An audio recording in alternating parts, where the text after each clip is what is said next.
तो welcome back guys. आज हम स्टार्ट करने जा रहे हैं जो एमसीक्यू क्वेश्चन जो हमारा चल रहा था। अभी मैंने जो फर्स्ट पार्ट वीडियो अपलोड करी है उसके पार्ट सेकंड की, ठीक है।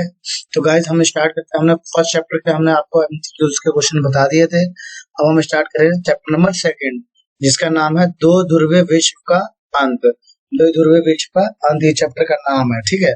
अब इसके हम एमसीक्यू करने जा रहे हैं और मैंने वही एमसीक्यू इसके अंदर में रखे हैं जो कि क्वेश्चन के पर्पज से बहुत ही ज्यादा इम्पोर्टेंट है, ठीक है। बच्चों मेरे साथ लगे रहे वीडियो के एंड तक ताकि आप क्वेश्चन मिस ना करें, सारे के सारे क्वेश्चंस को सॉल्व करें, समझे, सीखे, ताकि एमसीक्यू का पेपर में जो आने वाला है उसकी तैयारी आपकी अच्छे से हो सके, ठीक है। तो लेट्स गो स्टार्ट करते हैं। तो हमने 50 तक क्वेश्चन हमने कर लिया था। इसका जो हमारा लास्ट क्वेश्चन था, दो ध्रुवीय विश्व में पूर्वी गठबंधन का जो नेता था वो कौन था? सोवियत संघ था। इसका आंसर ए था, ठीक है। तो ये हमारा लास्ट क्वेश्चन था। अब हम समझते हैं 51 क्वेश्चन क्या था। तो सोवियत संघ और सोवियत अर्थव्यवस्था की प्रकृति का वर्णन करने वाले निम्न में से कौन सा कथन गलत है? यानी कि ऐसा कौन सा कथन है इसमें से जो हमारे जो सोवियत अर्थव्यवस्था की प्रकृति को गलत करता है, यानी कि जो नहीं है। तो समाजवाद प्रमुख विचारधारा थी, ये तो सही है। और उत्पादकों के कारकों पर राज्य का स्वामित्व, ये भी सही है। लोगों ने आर्थिक स्वतंत्रता का आनंद लिया, ये आई थिंक सो ये गलत है। लोगों ने आर्थिक स्वतंत्रता का तो आनंद लिया ही नहीं। और अर्थव्यवस्था के हर पहलू की योजना नियंत्रण राज्य के द्वारा किया जाता था, ये ठीक है। इसका ऑप्शन नंबर सी हो जाएगा। राइट आंसर क्या है इसका? Option number C. लोगों ने आर्थिक स्वतंत्रता का आनंद लिया, ठीक है। अब आ जाते हैं क्वेश्चन नंबर 52 पर। क्वेश्चन 52 कह रहा है कि निम्नलिखित को कालोनिक क्रमिक क्रम में व्यवस्थित करें। यानी कि कालोनिक क्रमिक का मतलब क्या होता है? काल के अनुसार कौन सा, अब काल के अनुसार आपको क्रम में लिखना है, यानी कि कौन सी घटना पहले हुई थी, कौन सी घटना बाद में हुई थी, फिर उसके बाद किस तरीके से। तो देखो, अफगानिस्तान और सोवियत का आक्रमण ये तो 1979 में हुआ था। बर्लिन की दीवार का गिरना 1990 में हुआ था ये। और सोवियत संघ का विघटन 1991 में हुआ था। रूस की क्रांति 1970 में हुआ था। तो ऑप्शन नंबर इसका डी क्या हो जाएगा? राइट हो जाएगा। समझ में आया बच्चों? आगे बढ़ते हैं हम क्वेश्चन नंबर 53 की ओर। क्वेश्चन नंबर 53 कह रहा है कि निम्नलिखित में से कौन सा यूएसएसआर के विघटन का परिणाम नहीं है? तो आपसे एक क्वेश्चन पूछा जा रहा है, जो यूएसएसआर का जो विघटन हुआ इसमें से कौन सा उसका परिणाम नहीं है? तो ऑप्शन ए पढ़ते हैं, यूएस और यूएसएसआर के बीच में वैचारिक युद्ध का अंत, ये तो हुआ था, यही परिणाम था इसका। दूसरा, सीटीएस का जन्म ये हुआ था। विश्व व्यवस्था में शांति संतुलन में परिवर्तन, यस एग्जैक्टली। जब एक ही महाशक्तिशाली हो गया था तो सारे एक तरफ परिवर्तन हो गए थे। मध्य पूर्व में संकट, ये नहीं हुआ था। तो इसका ऑप्शन क्या हो जाएगा? ऑप्शन नंबर डी आ जाएगा हमारा राइट आंसर, ठीक है। आगे बढ़ते हैं हम। मैं कलर चेंज कर लेता हूँ इसका, रेड कर देता हूँ, ठीक है। हाँ, आ जाओ। क्वेश्चन 54 की ओर बढ़ते हैं कि गोरबाचेव किस वर्ष सोवियत संघ की कम्युनिस्ट पार्टी के महासचिव बने थे? आपसे क्वेश्चन पूछ रहा है भाई कौन से ईयर में जो गोरबाचेव, इसका पूरा नाम है मिखाइल गोरबाचेव, किस ईयर में जो सोवियत संघ का जो वो बने थे, नेता बने थे, कम्युनिस्ट पार्टी के महासचिव बने थे? तो ये बने थे 1985 में, यानी ऑप्शन नंबर डी इसका क्या हो जाएगा? करेक्ट हो जाएगा। बेटा जो भी क्वेश्चन आप कर रहे हो कमेंट करके आंसर जरूर बताएं, ठीक है। अगला क्वेश्चन नंबर 55, रूस ने संयुक्त राष्ट्र में यूएसएसआर की सीट पर कब्जा कर लिया। अब रूस ने कौन से ईयर में ये यूएसएसआर की सीट पर कब्जा कर लिया था संयुक्त राष्ट्र संघ पर? यानी कि बेसिकली ये माना जा रहा है कि जो यूएसएसआर का जो उत्तराधिकारी कौन बना था? रूस बना था। तो जाहिर सी बात है इसकी जो भी चीज होगा तो उसको किसको मिलेगा? उत्तराधिकारी को ही मिलता है। तो इसका उत्तराधिकारी कौन था? रूस था।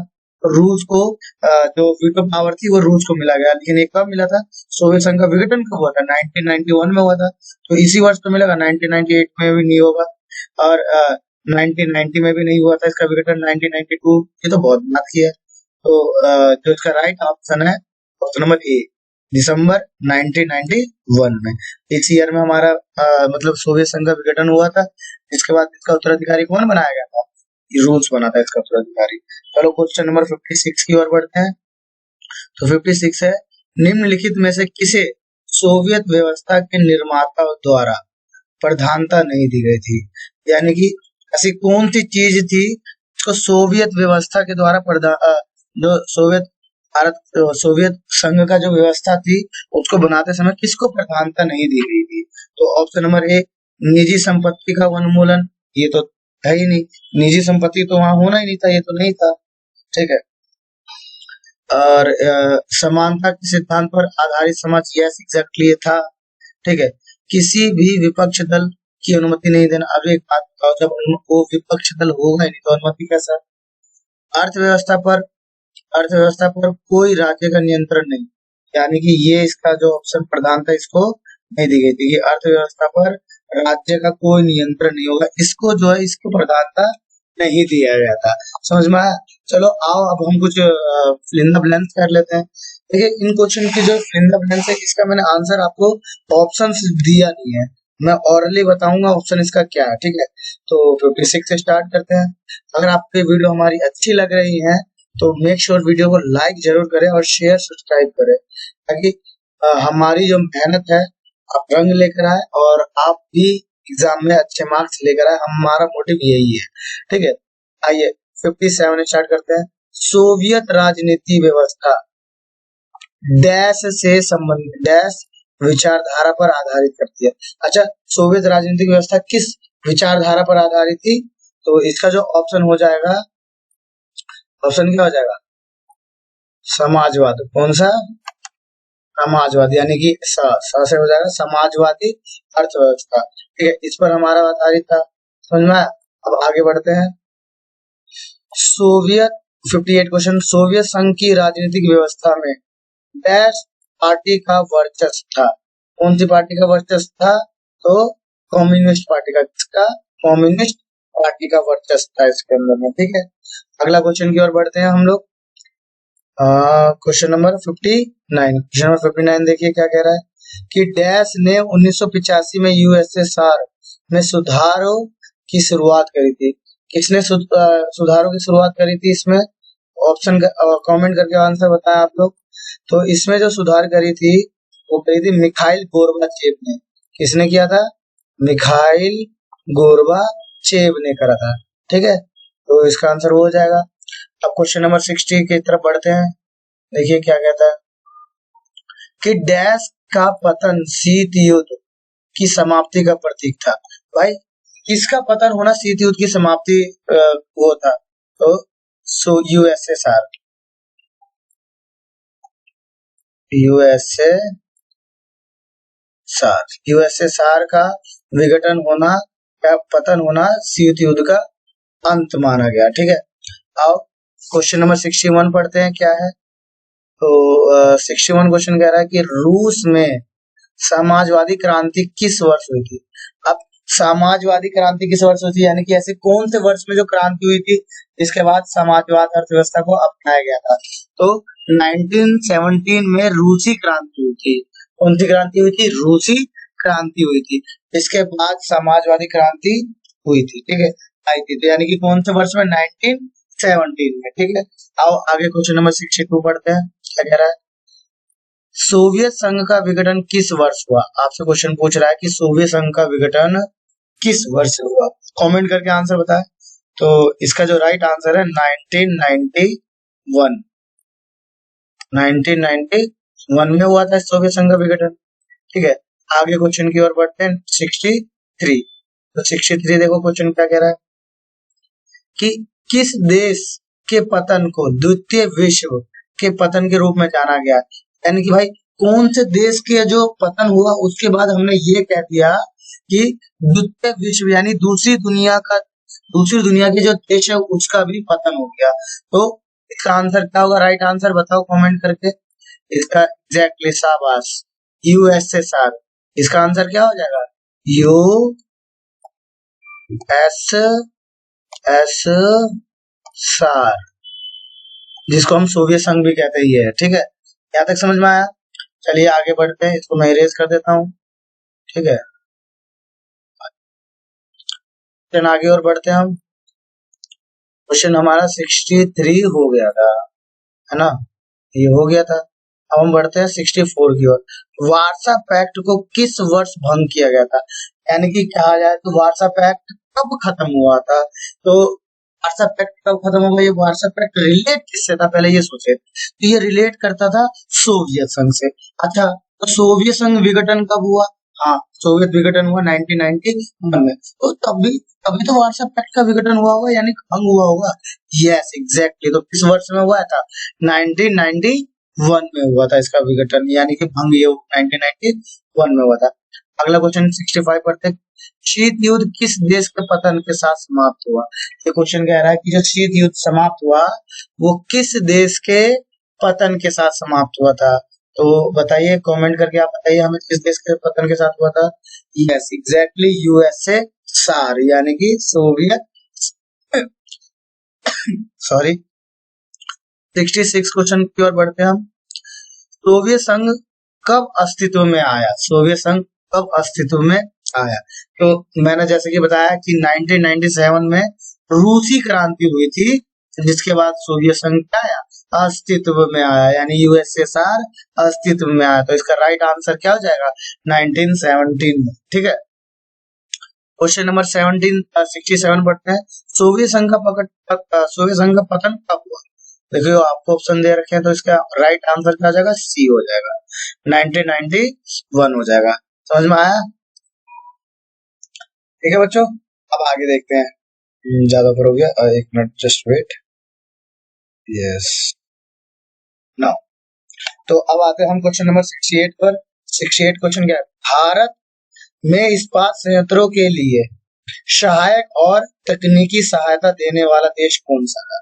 अब जैसे कि ऑप्शन में आप दे रखे, America, USSR, USA, USR, US, US किसका है, अमेरिका।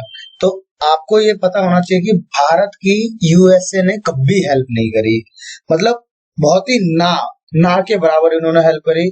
यूएसएसआर ये बहुत ज्यादा हेल्प किया। तो आप अगर आपको क्वेश्चन नहीं भी आ रहे होंगे तो आप ऑप्शन को देख करके आप अंदाजा अपने कॉमन सेंस का इस्तेमाल करके आप इसका आंसर दे सकते हो, because you are not nonsense, you are sense person. ठीक है, आइए, तो इसका राइट आंसर क्या हो जाएगा, बी हो जाएगा, यूएसए सार।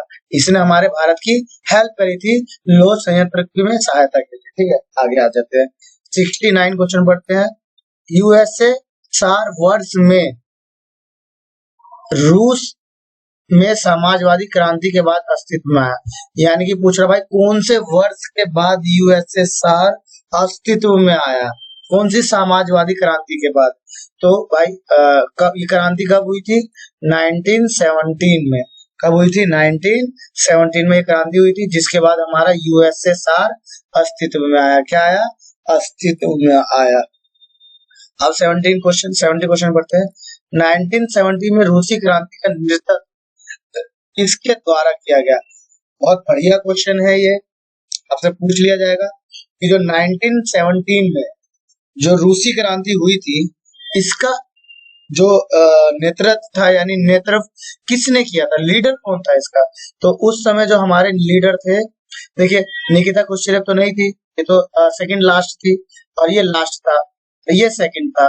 फर्स्ट पे कौन था, ये था व्लादिमीर इलिच लेनिन। ये ऑप्शन नंबर डी आपका करेक्ट हो जाएगा, व्लादिमीर इलिच लेनिन हो जाएगा। ठीक है, अगला आ जाते हैं 71 क्वेश्चन की ओर। तो सोवियत राजनीति व्यवस्था डैश विचारधारा से संबंधित है। अब आपको बताना है कमेंट करके कि ये जो विचारधारा है, तो ठीक है, हाँ बताइए किससे संबंधित था। हाँ, तो इसका आंसर क्या होगा बताओ, राइट आंसर कमेंट करके बताओ। ये रिपीटेड क्वेश्चन आ गया है, इसका आंसर मैं बता चुका हूँ, क्या है, सोवियत जो राजनीति थी व्यवस्था वो किसकी विचारधारा के ऊपर आधारित थी, आधारित थी समाजवादी अर्थव्यवस्था। ठीक है, अब 72 क्वेश्चन करते हैं। डैश सोवियत संघ द्वारा शुरू किया गया सैन्य गठबंधन। सोवियत संघ द्वारा शुरू किया गया कौन सा सैन्य गठबंधन था। यस एग्जैक्टली, वार्सा पैक्ट या वार्सा संधि, वार्सा पैक्ट या वार्सा संधि। ठीक है, क्वेश्चन नंबर 73 पढ़ते हैं। देखिए डैश पार्टी सोवियत संघ की राजनीतिक व्यवस्था पर हावी थी। कौन सी पार्टी जो सोवियत संघ पर हावी थी? यस, सोवियत संघ में एक ही पार्टी थी बेटा। हमेशा से याद रखना कि जो सोवियत संघ था उसमें एक ही पार्टी थी जिसका नाम था कम्युनिस्ट पार्टी। ठीक है, यही पार्टी सब मतलब पूरे सोवियत व्यवस्था पर क्या थी? हावी थी। ठीक है, तो इसका आंसर क्या हो जाएगा? सोवियत सॉरी कम्युनिस्ट पार्टी हो जाएगा। ठीक है, आइए 74 पढ़ते हैं। सोवियत संघ ने किस वर्ष में अफगानिस्तान पर आक्रमण किया? इसका आंसर कमेंट करके बताया। अभी मैंने बता रखा इसका आंसर क्या था। राइट राइट राइट, आंसर क्या है? सी, 1979 इसका क्या है? राइट राइट आंसर है। अब अगला 75 क्वेश्चन पढ़ते हैं। क्या है 75? 1985 में सोवियत संघ की कम्युनिस्ट पार्टी के महासचिव कौन थे? अब आपसे ये पूछा जाएगा कि 1995 में सोवियत संघ के महासचिव कौन थे उस समय? कम्युनिस्ट पार्टी के जो थे वो कौन थे? तो अब एक बात बताऊं मैं, इसके 6 साल बाद ही मतलब 1996 में क्या होता, सोवियत संघ का विघटन हो गया था। और मैंने अभी जस्ट थोड़ी देर पहले ही मैंने बताया कि जो लास्ट नेता कौन था? मिखाइल गोर्बाचेव था। तो इसका राइट आंसर क्या हो जाएगा? सी हो जाएगा, मिखाइल गोर्बाचेव। ठीक है, अगला आ जाता है 76। जो गोर्बाचेव किस वर्ष सोवियत संघ की कम्युनिस्ट पार्टी के महासचिव बने? ये लो, ऊपर का उल्टा ही दे रखा है सीधा।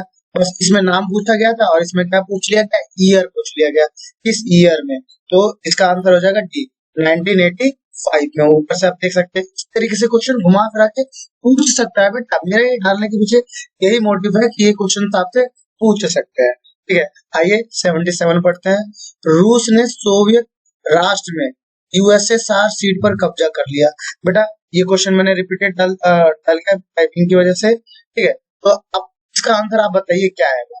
ए होगा, बी होगा, सी होगा या डी होगा? तो जहां तक लग रहा है मुझे आप लोग यही सोच रहे होंगे कि ऑप्शन नंबर ए होगा, और आप सही सोच रहे हो। राइट, इसका आंसर क्या है? ए ही है, 9 दिसंबर 1991 में। ठीक है, अगला आ जाते हैं। निम्नलिखित में से किसे सोवियत व्यवस्था के निर्माताओं द्वारा प्रधानता नहीं दी गई? सेम क्वेश्चन रिपीटेड आ गया है, तो इसमें बताने की जरूरत ही नहीं है। इसका राइट आंसर क्या हो जाएगा? कमेंट करके बताओ बताओ बताओ। Yes, D. राइट आंसर क्या हो जाएगा इसका? डी हो जाएगा। अब हम इस चैप्टर का लास्ट जो एमसीक्यू क्वेश्चन पढ़ने जा रहे हैं तो ये है, डैश पार्टी सोवियत संघ की राजनीतिक व्यवस्था पर हावी थी। डैश पार्टी सोवियत संघ की राजनीतिक व्यवस्था पर क्या थी? हावी थी। तो कौन सी पार्टी का नाम क्या था? बताओ, कमेंट करो। इसका आंसर तो कमेंट में सही बताना ही चाहिए आप लोगों को। तो इसका आंसर है कम्युनिस्ट पार्टी। ठीक है, हाँ। तो देखिए, इसी के साथ हमने ये सेकंड चैप्टर के भी एमसीक्यू कर लिए हैं।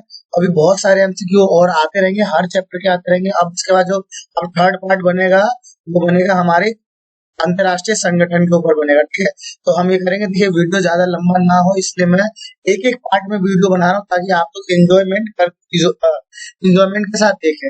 वीडियो समझ में आए तो लाइक करें, नहीं आए तो ना करें, कोई जोर जबरदस्ती नहीं है। बस अगर कुछ कमी हो तो वो हमें कमेंट करके जरूर बताएं कि हाँ ये चीज सही नहीं था सर, या ये चीज की कमी है, या किसी चीज की कमी है, तो जरूर बताएं। ठीक है, और इसी के साथ हम आशा करते हैं कि आपको हमारे जो यूट्यूब चैनल का नाम एक्सेलेंट कोचिंग सेंटर है, इससे बहुत अच्छी आपकी तैयारी होगी एमसीक्यू की। ठीक है, तो ऐसे ही मैं आप लोगों को आगे भी पोल साइंस, इकोनॉमिक्स और इंग्लिश वगैरह की वीडियोस में डालता रहूंगा। ठीक है, आगे भी। तो मैं आशा करता हूँ आप मेरी वीडियो और मेरे चैनल को लाइक, शेयर, सब्सक्राइब सब कर दोगे, बहुत अच्छे से करोगे। इसी के साथ मैं विदा लेता हूँ। जय हिंद, जय भारत।